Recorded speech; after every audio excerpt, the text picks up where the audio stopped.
Iran পরিস্থিতি নিয়ে আজকের আলোচনায় আমরা সরাসরি চলে যাচ্ছি অতিথির কাছে।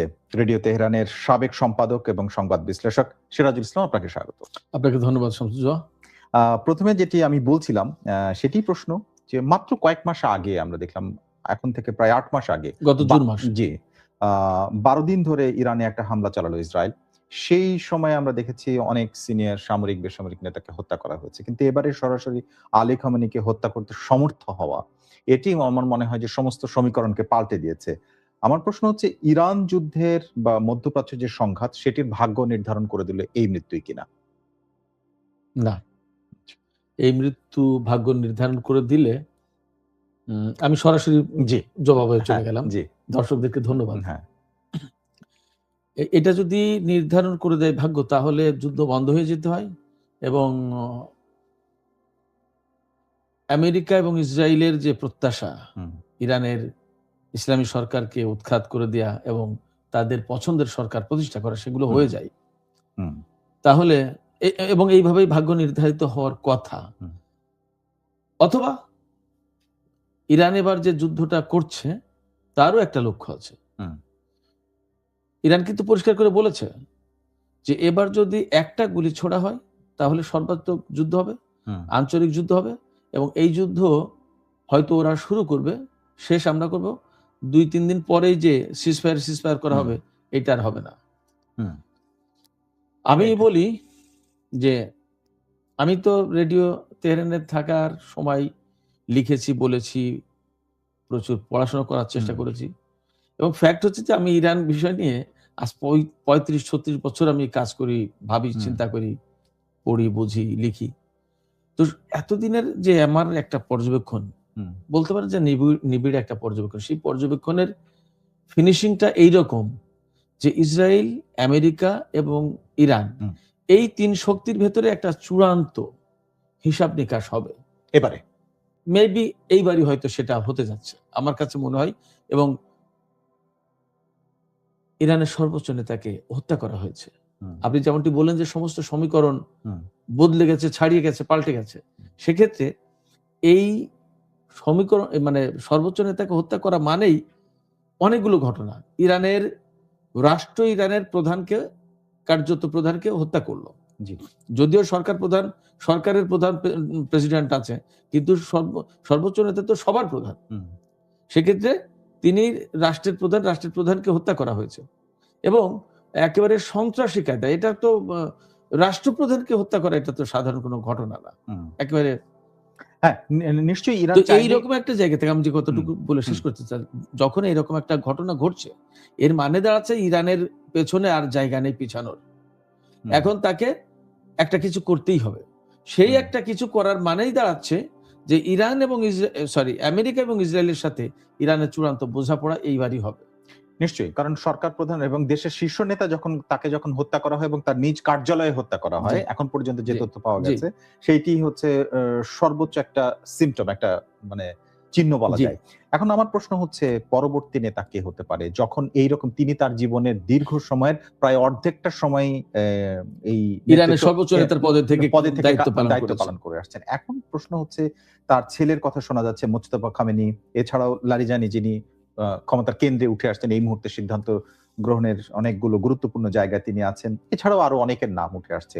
তা আপনি যেভাবে জানেন তাদের যে একটা কাঠামো, সেই কাঠামোর ভেতর থেকে আসলে কি প্রক্রিয়ায় পরবর্তী নেতা নির্ধারণ হতে পারে বা হয়?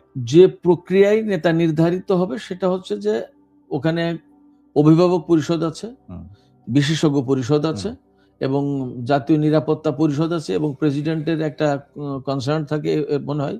তো সাংবিধানিক একটা সিস্টেম আছে, এবং ওই সাংবিধানিক সিস্টেমটাই ফলো করে সর্বোচ্চ নেতার পদে নতুন কাউকে দায়িত্ব দেওয়া হবে, এবং এই নিয়ে জটিলতার কোনো কিছু হবে না সেখানে। এটা মোটামুটি আমি নিশ্চিত বলতে পারি। আর অর্থাৎ সাংবিধানিক কোনো জটিলতা এখানে তৈরি হবে না, রাজনৈতিক কোনো জটিলতা তৈরি হওয়ার কোনো কারণ নেই। এটা সেটেলড ইস্যু। এখন কে হবেন পরবর্তী নেতা, সেটা একটা প্রশ্ন। মোজতবা খামেনির কথা অনেকবারই উচ্চারণ হয়, কথা আসে যে তিনি পরবর্তী নেতা, এবং আমি যতদূর যা বুঝি জানি যে এই প্রচারণাটা অনেকটা পশ্চিমা গণমাধ্যমের। আচ্ছা।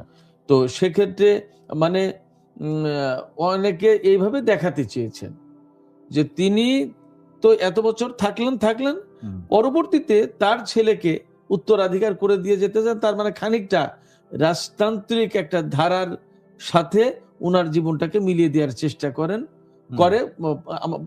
এই অ্যাঙ্গেল থেকেই পশ্চিমা গণমাধ্যম সম্ভবত এই বিষয়টা তুলে ধরে।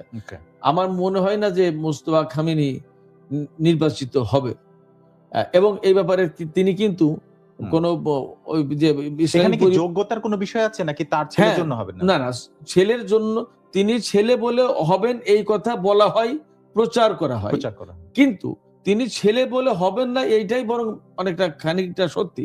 যদি যোগ্যতার প্রশ্ন থাকে, ডেফিনেটলি যোগ্যতার তো প্রশ্ন আছে।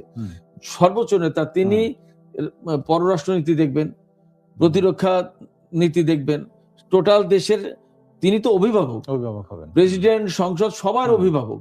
তো সবার অভিভাবক যখন, তখন তো তার ওই রকম কোয়ালিটি, তার ওই রকম এক্সপিরিয়েন্স, তার ওই রকম আপনার কম্পিটেন্সি এগুলো থাকতে হবে।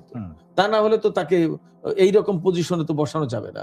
সেক্ষেত্রে এটা ওই অভিভাবক পরিষদ এবং বিশেষজ্ঞ পরিষদ বা সাংবিধানিক যে সিস্টেম এবং এই কাজে যাদের যাদের নিযুক্ত থেকে নেতা নির্বাচন করার কথা তারা করবেন, এবং ডেফিনেটলি এই জায়গায় যোগ্যতা, অভিজ্ঞতা এবং পলিটিক্যাল তার কনসাসনেস, তার জ্ঞান, তার যোগ্যতা, তার দূরদর্শিতা, এই সমস্ত বিষয়গুলো বিশেষভাবে বিবেচনায় আনা হবে। আপনি যেটা বলছেন সেটা হচ্ছে যে একটা প্রসেস আছে, সেই সিস্টেম অনুযায়ী এটা পরিবর্তিত হবে, এখানে সাংবিধানিক একটা মানে সমাধান দেয়া আছে।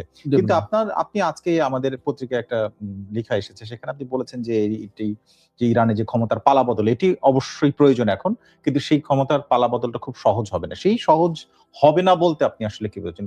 সমস্যাটা কোথায়? খুবই, আমি ওই জায়গায় যেটা আমি বুঝেছিলাম, আমাকে যে প্রশ্ন করা ছিল, আমি যে কথার প্রেক্ষাপটে ক্ষমতার পালাবদল সহজ হবে না বলতে বুঝিয়েছিলাম যে ইসরায়েল এবং আমেরিকা যে ইরানে ক্ষমতার পালাবদল ঘটাতে চাই, এই পালাবদল ঘটানোটা খুব সহজ হবে না। অর্থাৎ ইরানের সরকার পরিবর্তন করাটা আমেরিকা এবং ইসরায়েলের জন্য খুব সহজ হবে না। রেজিম চেঞ্জের যে ব্যাপারটা, ওইটা মিন করেছি যে ওইটা সহজ হবে না। আর এমনি যে ইরানের যে এই যে সর্বোচ্চ নেতা চলে গেলেন, তার জায়গায় নতুন কোন নেতা নির্বাচন, এটা কঠিন হওয়ার কিছু নেই, জটিল হওয়ার কিছু নেই। বরং আমি তো বললাম যে এটা সাংবিধানিক প্রক্রিয়ায়, মানে সেটেলড ইস্যু, যেহেতু সাংবিধানিক প্রক্রিয়া এটা হয়ে যাবে। আমি সহজ হবে না বলতে আমি মিন করেছিলাম ইসরায়েল এবং আমেরিকা যেটা চায় ওইভাবে হবে না, ওইটা হবে না। মানে ইসলামী শাসন ব্যবস্থার অবসান ঘটিয়ে, ইসলামী সরকার বা বিপ্লবী সরকারের অবসান ঘটিয়ে তাদের পছন্দ মতো, যেমন রেজা শাহের ছেলে রেজা পাহলবিকে তারা বসাতে চান, এই বসানোটা খুব সহজ হবে না। আমি এটা আচ্ছা, এবার একটু আসি, এমনি যে কোনো একটা দেশের সবচেয়ে নিরাপদ এবং সবচেয়ে বেশি সিকিউরিটি দেওয়া হয় সেই রাষ্ট্রের প্রধান, সর্বোচ্চ নেতা, তারপরে প্রতিরক্ষা মন্ত্রী, সশস্ত্র বাহিনী প্রধানরা খুবই সুরক্ষিত একটা জায়গার মধ্যে থাকে। এবং ইরান এই সময়ে বেশ কিছুদিন ধরে টানা একটা যুদ্ধ পরিস্থিতির মধ্যে আছে। সেই রকম সময় আপনার মনে হয় যে সশস্ত্র বাহিনীর প্রধান মুসাভিকে, তারপরে নাসির জাদে প্রতিরক্ষা মন্ত্রী, যাদেরকে হত্যা করা সম্ভব হয়েছে, এবং সবশেষ আপনার সর্বোচ্চ নেতাকে, এইটা একই সাথে একদম পরপর হত্যা করা সম্ভব হলো, আপনার কাছে কি মনে হয় যে এইটা গোয়েন্দা ফেলিওরের জন্য হয়েছে এবং সেটা ইরানের দুর্বলতা আসলে আছে? এই জায়গায় তো অবশ্যই বলতে হবে যে গোয়েন্দা ফেলিওরিটি, কারণ যখন এই বিভাগটা সফল, তখন তো এই ধরনের হামলার আগেই তাদের কাছে তথ্য থাকার কথা, আসার কথা, যে এই হতে যাচ্ছে, এখান থেকে এক্ষুনি আপনারা মুভ করেন, জায়গা ছাড়েন, সেই পজিশনে যান, ইত্যাদি ইত্যাদি।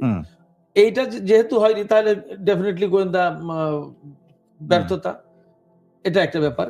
আর একটা ব্যাপার হচ্ছে যে গোয়েন্দা ব্যর্থতা মানে সামগ্রিকভাবে উত্তর তো একটাই, গোয়েন্দা ব্যর্থতা তো বটেই, কিন্তু এর সাথে আরো কিছু যদি এর সাথে যুক্ত করা যায় সেগুলো বলা যায়। যেমন এই গোয়েন্দা ব্যর্থতা এর সাথে এমন হতে পারে যে ভেতর থেকেই এজেন্টরা তো কাজ করে থাকে। যেমন আপনি জেনে থাকবেন নিশ্চয়ই যে ইসরায়েলের প্রধানমন্ত্রী বেনিয়ামিন নেতানিয়াহুর দপ্তরের চিফ অফ স্টাফ, তাকে কিন্তু গৃহবন্দী করে রাখা হয়েছে, আই থিঙ্ক। কারণ হচ্ছে কি, যে তার বিরুদ্ধে অভিযোগ যে 2023 সালের 7 অক্টোবর যে হামাস ইসরায়েলে অভিযান চালালো।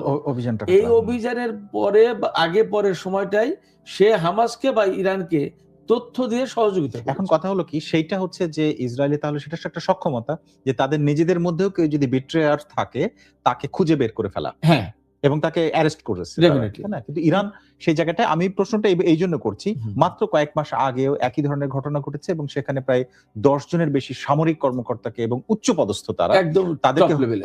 টপ লেভেলের হত্যা করা হলো। সেটিও সম্ভব হলো, এবারেও প্রথম সম্ভব হলো। অবস্থায় সম্ভব হলো। মানে এখানে ডেফিনেটলি ব্যর্থতাটার মাত্রা নাকি বেশি। সিআইএ এবং মোসাদের কাছে আসলে টিকতে পারাটা কঠিন? আমি সবই বলবো। ব্যর্থতার মাত্রাটা তাদের সামনে টিকতে পারার কঠিন মানেই তো ব্যর্থতা। ব্যর্থতা, রাইট।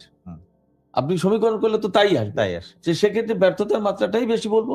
এবং এই জায়গায় যদি স্যাবোটাজ হয়ে থাকে বা এজেন্ট হিসেবে কেউ কাজ করে থাকে, করতেই পারে, নট ইম্পসিবল। সব ধরনের সম্ভাবনা বা আশঙ্কাই মনে হয় ইরান বিবেচনায় রাখবে।